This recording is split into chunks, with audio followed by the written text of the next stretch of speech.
Het Cambuurjournaal wordt mij mogelijk maken door bouwgroep Dijkstra de Rijsma en Wierda Partners Vermogensbeheer.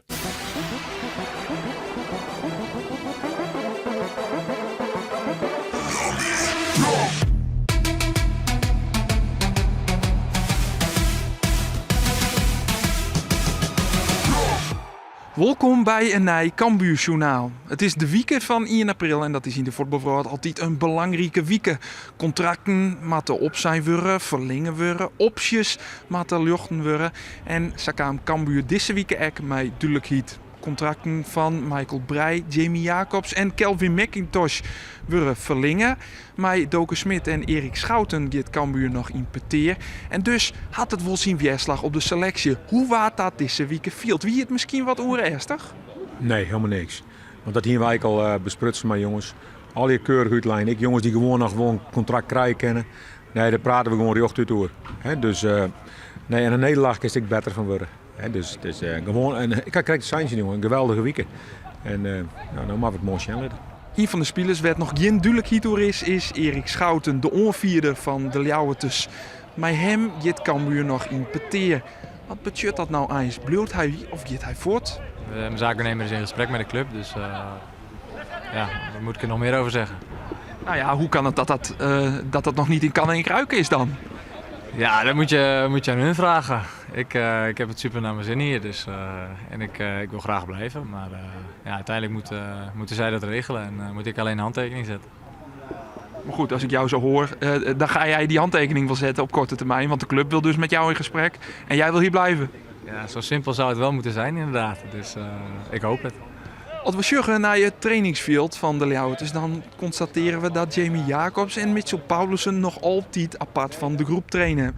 Ook sjuggen we de nieuwe keepertrainer in actie, Etienne Stomp. Hij is waarom van het avontuur met Curaçao en gaat de rest van dit seizoen onderslag als keepertrainer. Lidwef je er even zien naar die selectie. Maar ik jongens als Jacobs en Paulussen, waarop we misschien wel hopen hier dat die er alweer seizoen, die hebben gewoon krijgt en wat meer tijd nodig. Ja, die hebben meer tijd nodig. Robin Moulin gaat nou de goede kant uit. Die jongen weer in de vorm van zijn leven. Dat is voor ons een hele belangrijke jongen. Nou, maar die komt nou ook weer om. Ik hoop dat dit weekend weer een beetje draven kan hier op veld. Ja, dan liep het dat de komende week er ook weer beter lukken. Hè? Treije wijziging zien de opstelling van Cambuur, waar Michael Breij weer op het middenveld stiert van Jasper ter Heide.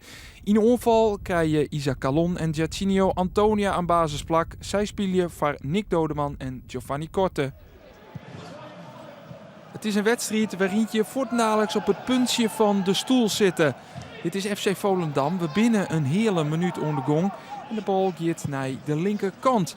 Daar staat onder oren Francesco Antonucci. En dat is een handige voetballer.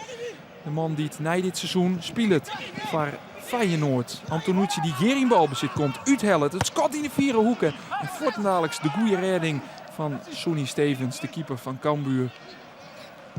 De hoekskop die het dan volgt, die smiet geen gevaar op. Maar dan aan de orenkant zocht Stevens dat de romte leidt voor de Ljouwertus. De paas op Isaac Calon, die is heel goed. Calon die hem sterk maakt, zijn lichaam echt goed broekt. Doch schrekt hij de bal wel kwijt. Maar Volendam levert hem dan echt weer in. En dan leidt de romte aan de linkerkant bij Michael Breij. Dit moet hij 1-0 wezen. De redding is van Joey Roggeveen, keeper van Volendam. Op het schot van deze Michael Breij. Zo hebben we nog geen 12 minuten onderwijs. Of we hebben voor beide ploegen al een behoorlijke mogelijkheid, jongen. Nee, zo'n minuten spelen is het balbezit op een ei voor Cambuur. Cambuur dat ziek het naar de gotsje. Chargeert bij Breij. Die jouwt hem in één keer voor. En daar staat Robert Muren. De spits van Cambuur. Die zijn 28e doelpunt van het seizoen maakt. De Volendammer bij Cambuur. Die de ploeg uit zijn eigen dwarp Pienerdocht. Maar deze echte spitse goal. Ze had er hem al volle vaker maken. Robert Muren. Een mooie tussenstand dus voor Cambuur. Dat teruggaat. Wanneer een balbezit is. Muren slingert de bal de 16 in. De bal wordt voortwerken. Kan Volendam counteren. Nou ja, dat kan wel. Want er leidt dan aan de orenkant in hier een heel soort romte. De paas op Moulatieri is goed. Wie dit geen boetenspul? Ja, zei het keertje Ingmar Oostrom. En dus gaat dit doelpunt van de Italiaanse spits net terug. Maar wie het boetenspul? Nee, het wie geen boetenspul. Er zit assistent skiertzuchter Hessel Steegstra van Snits. Net helemaal goed. Hij schudt het door de holle. En gelukkig voor Cambuur is dat. Want het blijft bij 1-0. Cambuur dan weer mijn Muren.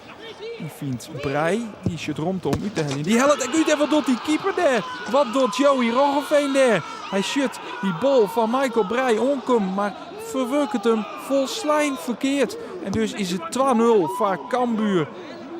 Eerlijk is eerlijk, dit is een grote blunder van de keeper van Volendam. De Tjurwe van Utissenhoeken. Jondal, hij wil hem met de forten verwerkje. Dat misleert. En Cambuur dus binnen het jaloeren op 2-0.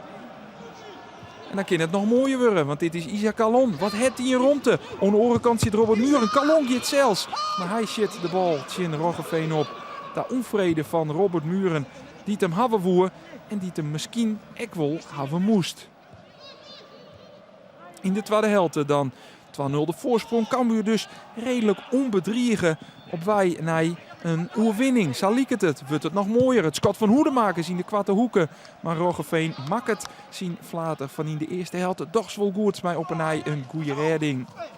De hoekskop dan komt bij Orad Mangoen. Krijgt Sint-Jensje net in de bal omkrijgen. Dus bloeit het bij 2-0. Is Roggeveen op een attent op de inzet van de Cambuur middenvelder. Dan zitten we 8 minuten voor tiert. Had Volendam de bal, leveren ze die in. En kan Cambuur misschien nog een tweede doelpunt meidje. Mooie paas op Robert Muren. Het schot in één keer. Maar het schot dat mist Krijft om het Roggeveen echt lastig te meidje. Nee, dat Cambuur wint, dat kunnen we haast wel concluderen. Of wordt het nog spannend? Wordt het nog spannend? Nou, Volendam krijgt in ieder geval nog een mogelijkheid om dichterbij te komen. Wat de overtreding van Orad Mangoen is. En de vrije trap namen we toch Derry Murkin. Vrije trap. Zie je de boetenkant van de peel. Hier komt Cambuur. Doch nog goed wij. Bleut het bij 2-0. Krijgen we dus geen spannende slotfase. Die het wel west weer. Had het 2-1 worden weer.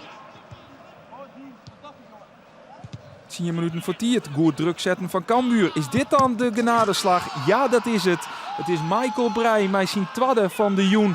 De beslissing in de wedstrijd. Hij zet zijn ploeg op 3-0. En de blijdschap is grut. Ek bij trainer Henk de Jong. Dit docht Brei zelfs goed. Het hakje van Muren is echt prachtig. En de beslissing is een feit. Cambuur wint hier toch met 3-0 van FC Volendam. Door goede zaken en viert naar Orin een feestje in de Klaaikamer. Muziek hard, lachende jongens. De staf ook enorm blij. En ja, het was wel leuk. Ik moest net een interview doen en toen hadden ze even op mij gewacht. En toen ging het even los met z'n allen. Maar ja, opgelucht wil ik niet zeggen. Maar het is toch wel fijn dat we hier 3 punten pakken. Ja, mooi man. Ja, we moesten niet wachten op Mikey Brei. Die moest eerst naar de camera. Nou ja, Mikey voor de camera. Dat is natuurlijk prachtig, dus dat wordt een tijd. Want dan komt het mandje binnen en dan gaat die hele kleedkamer los. En hoe kan ik niks meer te zeggen. En, ja, en ik ga in ieder geval wel zijn. We zijn net warrig voor mensen, want dat kennen net San Jonne. Dus we zetten gewoon wat erop, maar no feest vieren. Muziek erop en zingen en dansen. En dan ben je zo'n dansje, jong, machtig, joh. Maar jij bent niet iemand die dan op de tafel staat te dansen bij zo'n mooie overwinning, bij zo'n mooi resultaat. Nee, joh, ik kom die tafel niet eens meer op, dus ik blijf lekker zitten. We waren fantastisch. En, de energie die we de eerste helft gebracht hebben, dat was denk ik niet normaal. En daardoor gaan we comfortabel de rust in, 0-2. Het had 0-3, 0-4 moeten zijn. En, ja, dus het was gewoon genieten. Het was genieten. En nodig na vorige week. We hebben zo knijterhard gewerkt, daar stond ik eigenlijk ook wel van versteld. En ja, voetballend af en toe niet top, maar ja, de energie die we brachten en ja, was gewoon wel echt van hoge kwaliteit vandaag. De Graafschap die het verliest van Dordrecht, NAC Breda speelt het league. Wat vond Stefan? Skok Stefan, want dat de Graafschap Big Leagues verliezen is zo van Dordrecht. Die zeggen we net omkom. Dat had ik nooit verwachten. Ik hier vanmiddag nog contact met mensen uit Doetinchem en die zei ik nog het 4-0. Maar dit is natuurlijk voor u goud. Hè? Nee, ik ben, ja, die uitslagen, dat is voor u gunstig. Zo simpel is het. Ja, maar mij het van die vers net zeggen, maar die champagne die kun je nog zo staan gewoon veel vers in de koelkast zetten, toch? Ik bloem mooi rustig, zet ook niet meer in de koelkast, maar ik bloem mooi rustig, dat ook niet. Mooi. Nou, dan zetten we de champagnevers in de koelkast. Want Cambuur stiert 8 punten voor op nummer 2 Almere City. En liefst 9 punten op nummer 3 de Graafschap die dus verliest. NAC Breda speelt het league. Voorsprong van Cambuur daarop is 10 punten. Onderaan is FC Den Bosch de hikkensluiter met 23 punten. En dat is lekker. Eindelijk weer eens een overwinning tegen FC Volendam. Maar een lekker gevoel. Je het Cambuur naar de volgende wedstrijd. En die is al heel vlug. Onkomende manje, Peerske manje, Tuustje in Excelsior. Betekent dat wij er een die letter op 10 die wij binnen. Maar een Cambuur journaal. Graag ontan.